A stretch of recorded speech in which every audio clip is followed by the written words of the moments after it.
History Class with Dr. W. and our continuing discussion of the Gilded Age and Progressive Era.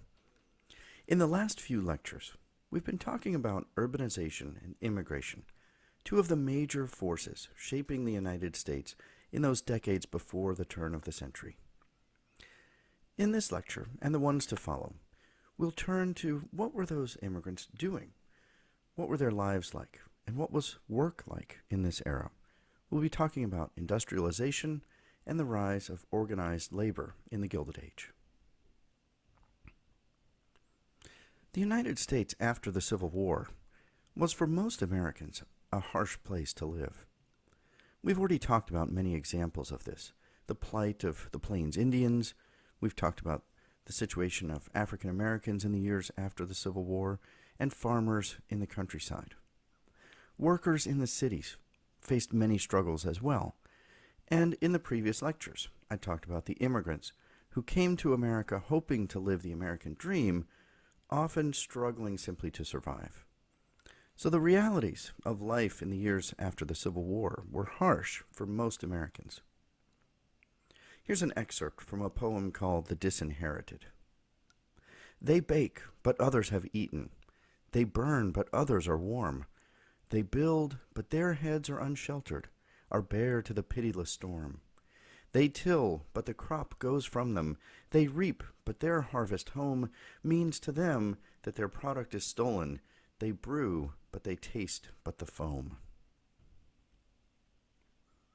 So most Americans find themselves toiling away under harsh and difficult conditions, while only a slim handful really benefit from it and make most of the wealth. And that's one of the dominant themes in American society between 1865 and 1900. On the one hand, we have impressive growth, and we've talked about some of this and we'll continue discussing it in the next few lectures. Growth in technology, the expansion of the country, growing population, growing wealth.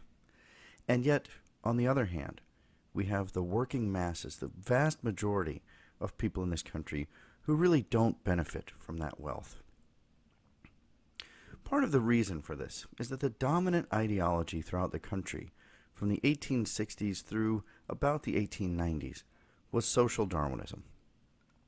Now, most of you are probably familiar with Darwin and his theories. Charles Darwin was a celebrated naturalist, coincidentally and famously born on the same day as Abraham Lincoln, February 12th, 1809. And his greatest work was On the Origin of Species. In this work, Darwin wrote about the process of natural selection, a theory by which the strongest animals or plants survive to procreate, and over time, every species survives and grows stronger because the weak are weeded out and do not pass along their weaknesses to the next generation. Broadly, this process is known as evolution, as species improve from generation to generation. In the 1860s, an English sociologist named Herbert Spencer adopted Darwin's ideas and applied them to human society, creating a theory known as Social Darwinism. According to Spencer, Darwin's theories applied not only to nature and to wild creatures, but also to humanity and even human institutions. Thus, the strongest and most powerful human beings will survive. The weak will die out. The strongest businesses will survive. The weak will die out. And just as nature can be cruel, as a baby bird falling from its nest will simply die or be devoured, so Spencer's application of this theory to humanity was very harsh. We need not create institutions to assist the weak, the hungry, the poor, or the needy. Eventually, they would die out, and the strong would survive. As one scholar has summarized it, it was root hog or die. Make it on your own, or die out. This led to a very harsh environment throughout the decades of the Gilded Age. While we celebrate the ingenuity and accomplishment of the so-called robber barons, their wealth and success was built on the backs of poor laborers who suffered under terrible working conditions. It was a harshly competitive environment in which the government offered few, if any, safety nets for those who fell into misfortune. Similarly, there were few government regulations over businesses like the railroads, oil, and banks. The captains of industry in these businesses were free to generate as much wealth as they could by any means necessary. Eventually, public protest and a growing number of public officials recognized the need for government to offer some kind of protections and regulation to improve the plight of the needy. But that comes later, beginning in the 1890s, and we'll talk about that later in the course as the Progressive Era. In the Gilded Age, Social Darwinism was the dominant ideology. So in this lecture and the ones to follow, we'll discuss a number of ways that Social Darwinism influenced American society, government, and the economy. And we'll begin with the rise of big business, and particularly the railroads. The most significant agent of change in the nation in the years after the Civil War was the railroad. When we look at the expansion of the country, and how quickly we grew from a relatively small area confined to the Atlantic coast to one that spanned the entire continent, we have to ask, how is this able to happen? How are we going to unite such a vast country? How do we get from one part to another? Many of the early settlers walked or rode horses. You could take a boat, as Lewis and Clark did, as far as you could get, and many went over in wagon trains. But ultimately, the railroad was the answer. Now, I've already talked a bit about the railroads when I talked about movement to the west, but now I want to talk about the railroads as the best example of the rise of big business during the Gilded Age.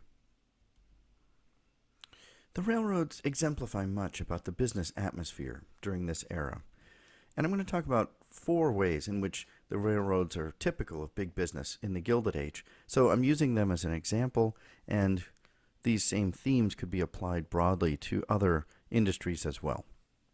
So the 4 ways are government support in the form of things like tax breaks and land grants, technology, immigrant labor, and cutthroat business tactics in the form of social Darwinism. So I'll go over these in a little bit more detail. So first of all, the railroads had the support of the government. Private interests just didn't have enough money to build the railroads on their own, particularly in the midst of the Civil War and the kind of turmoil both before and after it. So the 1862 Pacific Railroad Act provided the money necessary to help build the railroads. For every mile of track laid down by one of the railroad companies, the government gave that company the land to either side of that track, in some cases stretching 10 miles in each direction out in the countryside. All in all, more than 140,000 square miles of land were granted to the railroads through these incentives. Secondly, the railroads demonstrated that technology was a key factor in promoting the growth of the country.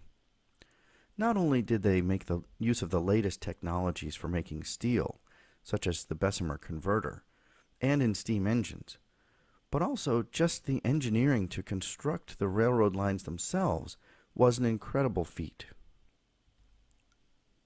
Charles Crocker was the lead engineer in charge of building the Central Pacific Railroad, the line that was building from the west to the east to ultimately make the Transcontinental Railroad.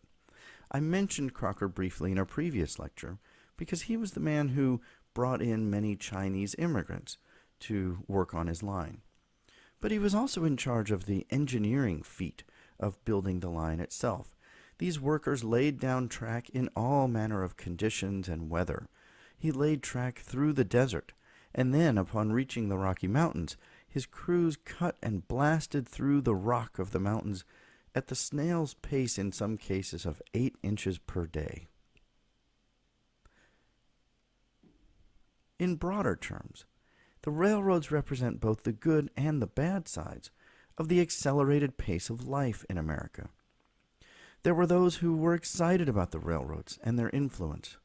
Among them Walt Whitman, who wrote in his poem "To a Locomotive in Winter," "Type of the modern, emblem of motion and power, pulse of the continent. By day, thy warning ringing bell to sound its notes. By night, thy silent signal lamps to swing.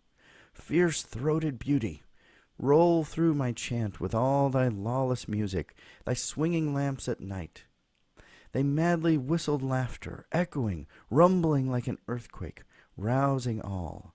Law of thyself complete, thine own track firmly holding, thy trills of shrieks by rocks and hills returned.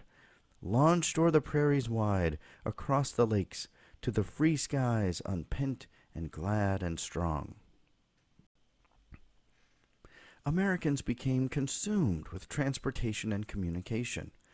Adventurers pursued cross-country races and other challenges. The country was gripped by the round-the-world stunt of Nellie Bly, a 22-year-old female reporter. From November 1889 to January of 1890, Bly undertook an around-the-world trip inspired by the book Around the World in 80 Days. She actually completed her trip in 72 days, to the amazement of the world. Telegraph lines connected the far reaches of the continent and the world, and with it brought news and information in an instant. Bly's global trip showed how far we had come in transportation and information. As an aside, Bly was also well known as one of the first investigative or undercover journalists, allowing herself to be locked up in an insane asylum, which she wrote about in her book, 10 Days in a Madhouse. Others were concerned that the demands of such a lifestyle were not natural, and in fact dangerous. Dr. George Beard wrote in American Nervousness in 1881, "We are under constant strain, mostly unconscious, oftentimes in sleeping as well as in waking hours, to get somewhere or do something at some definite moment." The chief villains that he pointed a finger at included steam power, the periodical press, the telegraph, the sciences, and the mental activity of women. A new term joined the American lexicon during this time, commuter, as more and more Americans found their schedules fixed by the railroads. In fact, the railroad companies altered time itself. On November 18, 1883, clock keepers all over the country reset their clocks to reflect a newly created system of 4 time zones to ensure the smooth operation of the railroad system. The railroads also encouraged the immigration that would be such a key element in the growth of the nation. The Union Pacific Line was built by the labor of a combination of Civil War veterans and also Irish immigrants. And the Central Pacific, which started construction in Sacramento, California, and built to the east, was built almost exclusively by the Chinese workers I described previously. In 1853, the government recorded 12 Chinese immigrants to the United States. In 1854, it was over 13,000, most of them brought on by Crocker to work on the railroad. The railroads also demonstrated the cutthroat business tactics that were common at this time. In keeping with Darwinist theories, the method of handling business at the time was called laissez-faire. Basically, hands-off. The government stayed out of business, and there were few regulations. It was during this era that we're going to see the rise of a number of cutthroat businessmen, several of whom amassed huge fortunes. One of those businessmen was Collis P. Huntington, who ran the Southern Pacific Railroad. Huntington wanted to achieve a monopoly in the railroad, so he drove his competitors out of business. Then he could charge whatever the market would bear. Huntington planted spies among his competitors to know what they were doing and how much money they were charging and how much they were making. He bribed legislators and newspapers and judges and anyone else he thought might be able to help him. Huntington was called a hard old man with no more soul than a shark. In that way, he reminds me a little bit of the Grinch. Huntington is just one example of how the railroad was not only the most important part of the growth of business in this era, but also representative of what was happening in the country at that time. By the 1870s, the railroad business was growing unstable from all of this unfettered competition. So different companies began to try to combine to become more stable. There were three main ways in which businesses combined, and this applied to all businesses, not only the railroads: pools, trusts, and holding companies. Pools, also known as cartels, were a gentleman's agreement that the competitors get together and agree on their rates and how they're going to conduct business. Pools worked well for the railroads for a time, especially in the 1870s and 80s. But there was a problem. There's always someone in the group who's not going to go along with the plan. A guy like Andrew Carnegie, who I'll be talking more about in another part of this lecture, who was simply too competitive to go along with these informal agreements. Ultimately, pools were outlawed by the federal government in 1887. As pools failed to be successful enough, railroads and other businesses began turning to trusts. Trusts are a more formal kind of organization than pools. Under this arrangement, leaders of companies get together, exchange stock in each other's companies, and then the stockholders make collective decisions. Trusts proved to be an efficient way of limiting competition, and the 1890 Sherman Antitrust Act was passed to limit the power of trust. But how do you eliminate unfairness but still allow competition? Who determines what is a bad trust and what is a good trust? And in some ways, this combination of businesses could be good for consumers. So there were problems with trying to control big businesses, and we'll address some of these as we continue on later in the course. The final way that businesses combined in this era were holding companies.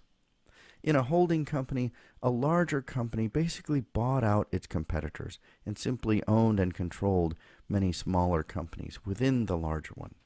And we still see holding companies today. They're actually very common. A company like Disney or Facebook actually control dozens of other companies within their organization. So by each of these three methods, we see companies beginning to consolidate, and we see in this era that in most industries, there came to be one or a handful of companies that simply dominated their competition. In the next lecture, we'll continue talking about big business during this time, but specifically about how a number of incredibly wealthy and powerful businessmen came to consolidate that wealth and power.